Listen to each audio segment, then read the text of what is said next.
ఓం శ్రీ సాయిరామ్. ఈ భగవత్ సృష్టిలో అత్యున్నతమైనటువంటి జన్మ మానవ జన్మము.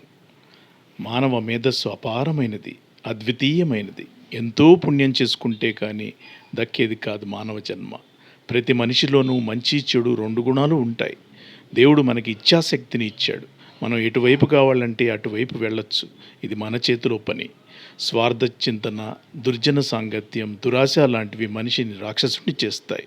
అటువంటి రాక్షస ప్రవృత్తి గలవారు ఎక్కువైతే సమాజం చిక్కుల పాలవుతుంది, భూమికి భారం పెరుగుతుంది.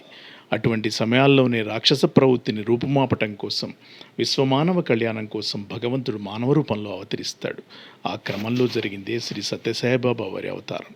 స్వార్థ ద్వేషాలు పెచ్చరిల్లకుండా విశ్వశాంతిని కాపాడడం కోసం, ప్రేమతత్వాన్ని ప్రబోధించడం కోసం స్వామివారు సాయి రూపంలో పుట్టపర్తిలో అవతరించారు. ప్రేమను, శాంతిని, సౌభ్రాతృత్వాన్ని ప్రతిపాదించారు. కుల, మత, జాతి, వర్ణ విభేదాలు లేకుండా ఖండాంతరాలు దాటి స్వామికి భక్తులున్నారు. మానవ సేవే మాధవ సేవ అని స్వామి చెప్పిన మాటల్ని తూచా తప్పకుండా ఆచరిస్తున్న సత్యసాయి సేవా సమితులు సర్వదా శ్లాఘనీయం. స్వామి కఠినమైన జీవన సత్యాలను కూడా చాలా సరళంగా అందరికీ అర్థమయ్యే రీతిలో ప్రబోధించారు. కొన్ని స్వామివారి సూక్తులు: ఇతరులకి చేసే ప్రతి చిన్న సాయం దైవానికి చేసే సేవగాని భావించాలి అని చెప్పి నారాయణ సేవకి శ్రీకారం చుట్టారు. అశాశ్వతమైన బంధాలను నమ్ముకోవడం కన్నా దైవాన్ని నమ్ముకోవాలి. దైవాన్ని మించిన గొప్ప స్నేహితుడు ఇంకెవరూ ఉండరు అని చెప్పారు స్వామి. ధనం, అధికారం, హోదా ఇవన్నీ క్షణికాలు మాత్రమే.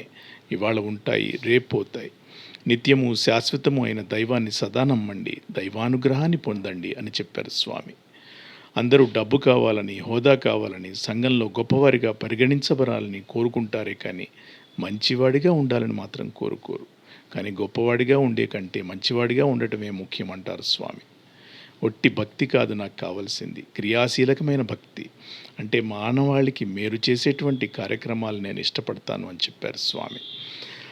సత్యసాయి శ్రేయ ట్రస్ట్ ద్వారా అనేక మంచి కార్యక్రమాలు నేటికీ జరుగుతున్నాయి. ప్రతి ఒక్కరూ మానవ రూపంలో ఉన్న దైవ స్వరూపాలే. అది గుర్తుంచుకుంటే అందరికీ మంచే చేస్తారు అంటారు స్వామి. ఒకసారి స్వామిని ఆశ్రయించుకుంటే మనం నిశ్చింతగా ఉండొచ్చు. స్వామి చూపిన ప్రేమ, దయ, కరుణ, శాంతి, సత్యమార్గాలను ఎంచుకొని నరులకు చేసే సేవ ద్వారా నారాయణుడైన స్వామిని చేరుకుందాం. సాయిరాం, సాయిరాం, సాయిరాం.